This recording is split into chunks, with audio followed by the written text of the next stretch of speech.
Welcome to Around the Weird. Here's your host, the museum curator of the strange and unusual, Mr. Nothing. Thank you, mysterious voice, and welcome back to Around the Weird, a booktube channel where I talk about all the unusual and out of the ordinary literature that I have found in my travels. Today, I want to talk about a science fiction, or not science fiction, but science reality, perhaps, book that I read, one from an author that I've talked about on this channel before. It is a book that is about climate catastrophe and religion. I am referring to The Parable of the Sower by Octavia Butler, which was published in 1993. For those who don't know, and I've talked about Octavia Butler on this channel before, so I don't need to go into that great of detail. But for those who don't know, Octavia Butler is a predominantly science fiction writer, known for writing Afrofuturism and similar ideas. She wrote Kindred, which I've talked about on this channel before, and it's also been turned into a TV series. I haven't watched it yet, but I would be very interested in checking that out. She's written a couple of series, like the Earthseed series, which is where The Parable of the Sower comes from. Unfortunately, she did not finish it. And she also wrote a number of other books that are in series and standalone, and she wrote short stories too. Quite a prolific and well-known and well-regarded author, having won a number of awards and received many, much critical acclaim, and for good reasons. A lot of what she has written is very good, including Kindred, and spoiler alert, The Parable of the Sower was also very high quality, and I am going to recommend it to you out there. What's interesting is I picked up this book from Powell's bookstore in Portland. It's still from the large collection of books that I got over the summer. So yeah, don't forget to check out your local or interstate bookstores, as they might have interesting reads. But yeah, without further ado, let's talk about this book. I'm going to spoil it. There isn't much to spoil. No big plot developments here. But it is a quality book, and you might want to go check it out and read it on your own, in which case I urge you to go do that and then check out the video. But until then, I will do a summary, a little bit of analysis, and we will move on from there. So The Parable of the Sower focuses on Lauren Olamina. She is a black teenager living in a decaying Los Angeles. There's a big climate crisis going on all over the country, around the world as well, and people are living in walled-off communities. The homelessness is on the rise, or it's a huge problem. People are in debt slavery, and corporations have a lot of money and resources to put the worker under their thumb. And Lauren lives in a walled-off community with her family, trying to protect themselves from the outside world, and facing some modest amount of success there. Lauren deals with hyper-empathy because her mother abused certain drugs, and as a result, she can feel what others are feeling, but she can also be made to bleed or be incapacitated if someone has a certain type of injury, which is not good for her. At the start of the story, she goes through a baptism at the behest of her father, but we learn that she has her own personal views on God, especially with the need to adapt and believing that change is God, and having a couple of other views that amount to her belief system, which is called Earthseed, which she wants to talk more about, but her family urges her to keep quiet about it. Her brother, Keith, is determined to leave the community, or at least protect the family in the way that his father is doing. But her father and Keith have a bit of a power struggle, which results in Keith leaving, joining some sort of gang, and eventually dying, even after he returns and gives money to the family. There are also intruders breaking into the community, stealing, whether out of greed or necessity, and even burning down some homes because of their desire to see the rich suffer, even though Lauren and her family aren't really part of that elite upper class. Eventually, her dad goes missing and is presumed dead. The family struggles, but they learn to adapt to that.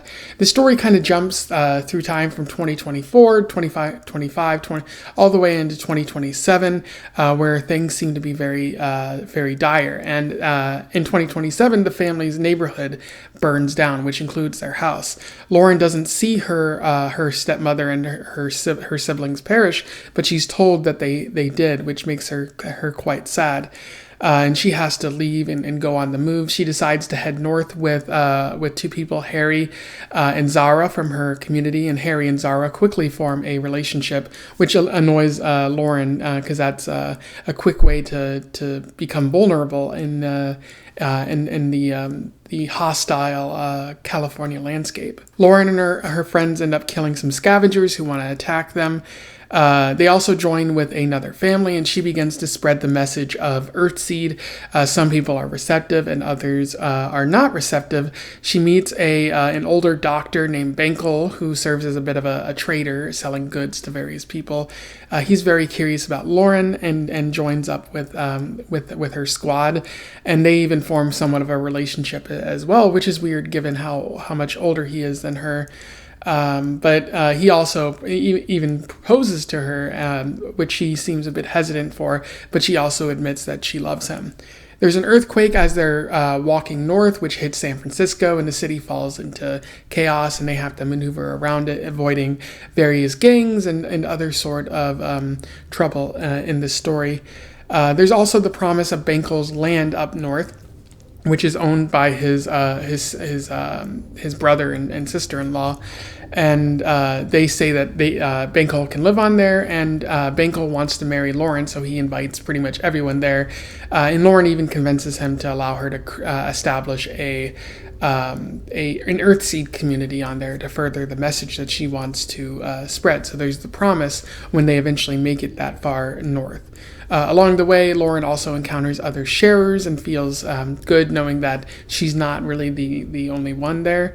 But when they do arrive at the place that Benkel described, they find that it's been burned down, and that Benkel's family is most likely dead, and the police aren't really willing to do anything about it.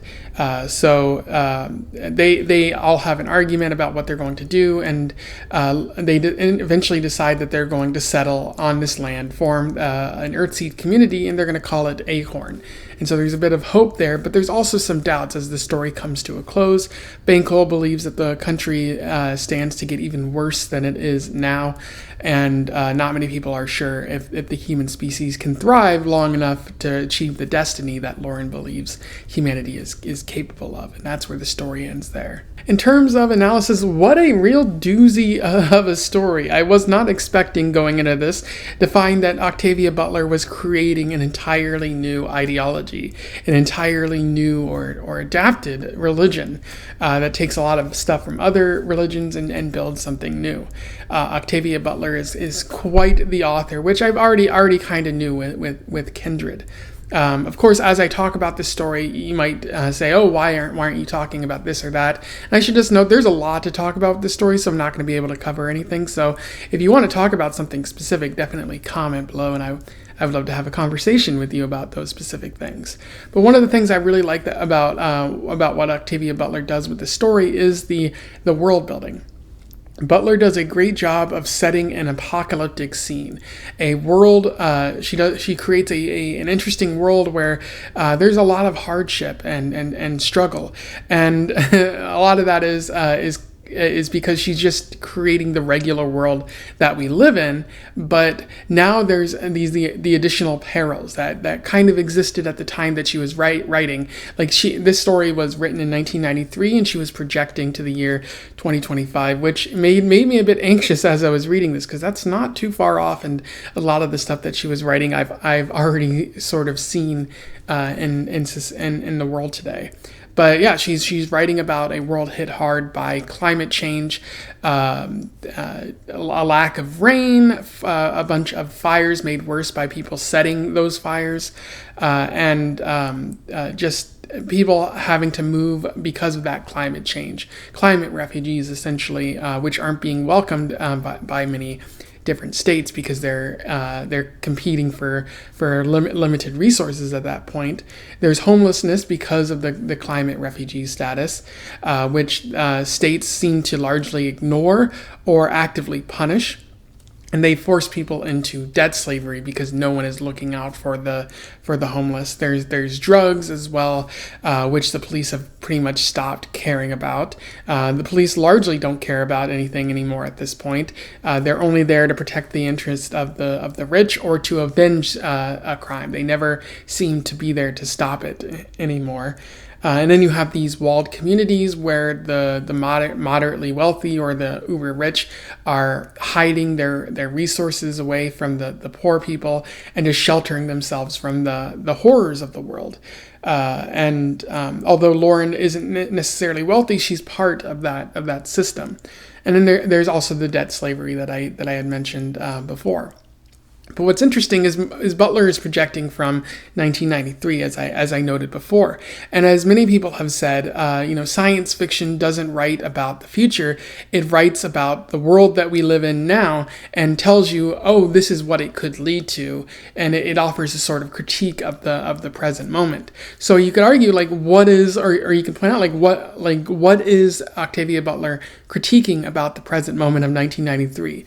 Well, in 1993, we knew about climate change, but no one was doing anything about it. So naturally, she's saying, hey, this problem is growing and it's going to grow out of control unless we do something about it. And even in this present moment, we see, indeed, nothing is being done about it, and things are getting worse and worse. You see the problem of homelessness in 1993, and the natural endpoint is debt slavery, is struggle on the streets, is large encampments and violence within those encampments. So Octavia Butler is just seeing what she sees in there, and she's not being a prophet necessarily, because anyone could assume that this is happening. But I like how she's managing to critique the current world and sort of address these ills that haven't been talked about, and noting how on a long enough timeline, or even a short enough timeline, 30 years isn't that long, it could lead to some major havoc. And indeed, if you look at the current world, you can see that all of this is kind of coming to fruition, that everything she talked about is being realized, maybe not as quickly as maybe the story supposes, but it's still happening. And a major theme of the story is sort of the slow collapse of society. It doesn't happen rapidly like that. It takes time, and you notice these bad things happening, but they slowly build, and then maybe the ultimate collapse happens really fast, which you sort of see in this story. But a lot of this stuff didn't happen overnight. It took time for it to get this bad. And I like how Butler is talking about that. How a lot of people write science fiction about various things, but no one really writes sort of climate change science fiction, which I think is fascinating. Another big theme of the story is religion, or specifically her idea that change is God, or the Earthseed mindset, as it's known to Lauren. Butler is pretty much creating an entirely new ideology, which is birthed from a dying world. And indeed, she points that out in her story, how a phoenix needs to burn before it is reborn. And some of that is happening in this story, where out of the ruins of the old world, a new fiery creature, a new ideology is being created. And the tenets of Earthseed are essentially, adapt or perish. Recognize that change is a constant in life. Recognize that change is the be-all, end-all. Adapt to that. Work within that system, or perish and die by hands of the trickster god known as change, which is what Lauren calls it in this story. So viewing change as a god is very interesting. It seems obvious, but as Lauren notes in the story, no religion has really encompassed that idea before.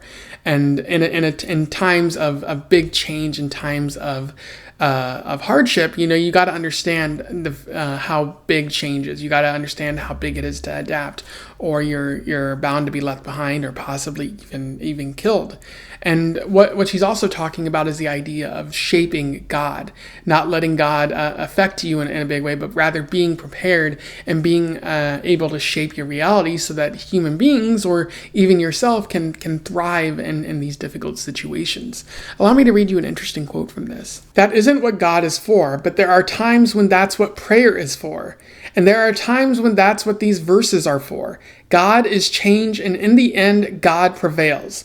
But there's hope in understanding the nature of God, not punishing or jealous, but infinitely malleable. There's comfort in realizing that everyone and everything yields to God. There's power in knowing that God can be focused, diverted, shaped by anyone at all. But there's no power in having strength and brains and yet waiting for God to fix things for you or take revenge for you. You know that. You knew it when you took your family and got the hell out of your boss's house. God will shape us all every day of our lives. Best to understand that and return the effort. Shape God.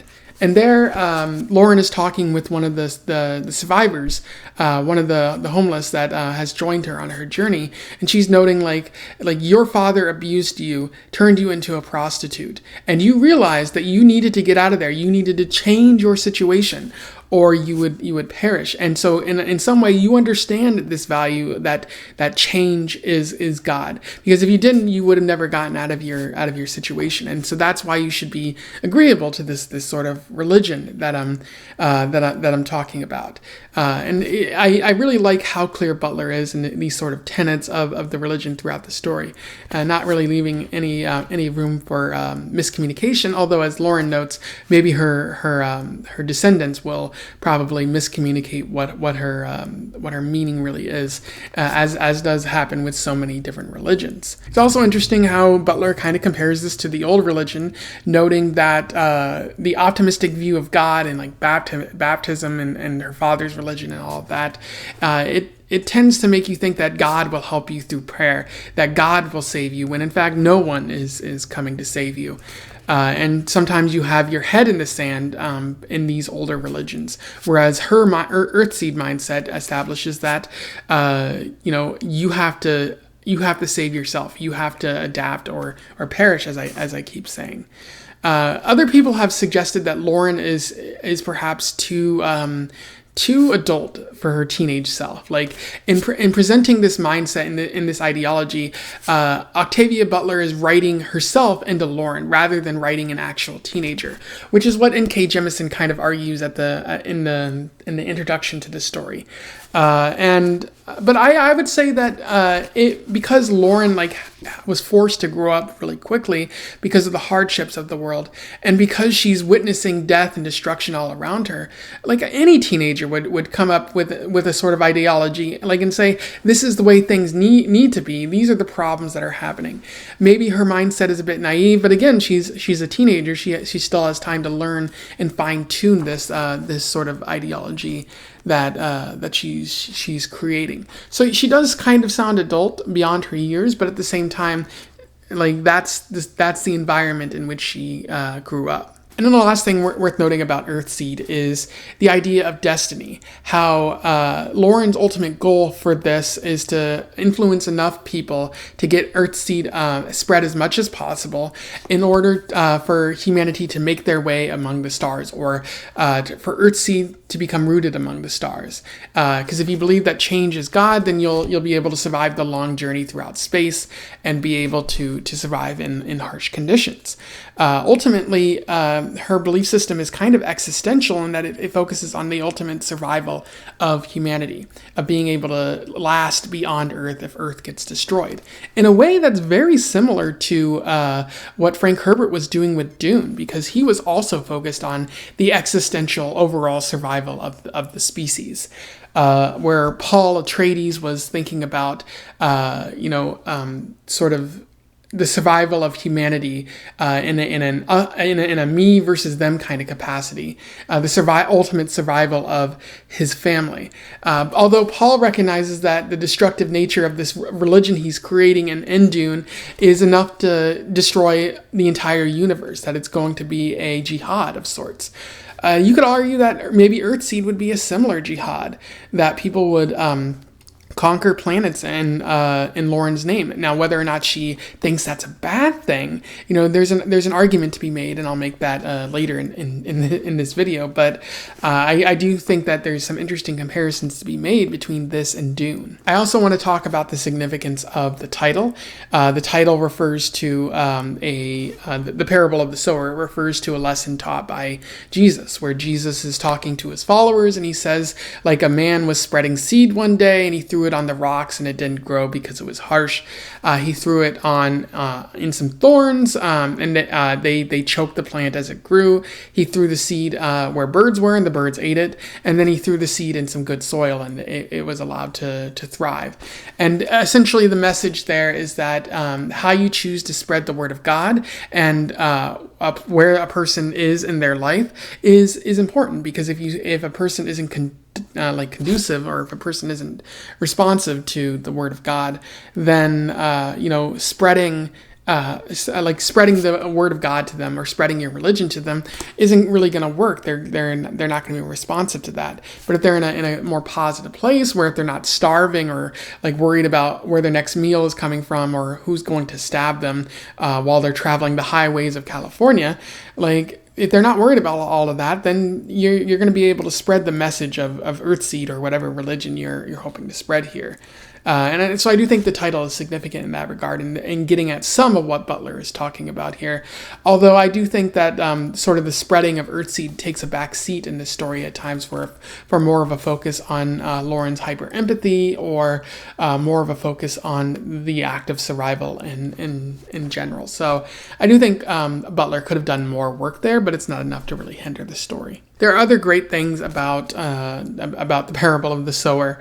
I like Butler's use of fire here, its destructive nature. But as I mentioned before, the idea of the phoenix rising out of the ashes, and maybe that's sort of what humanity is trying to do, is create something new out of the ashes of destructive capitalism.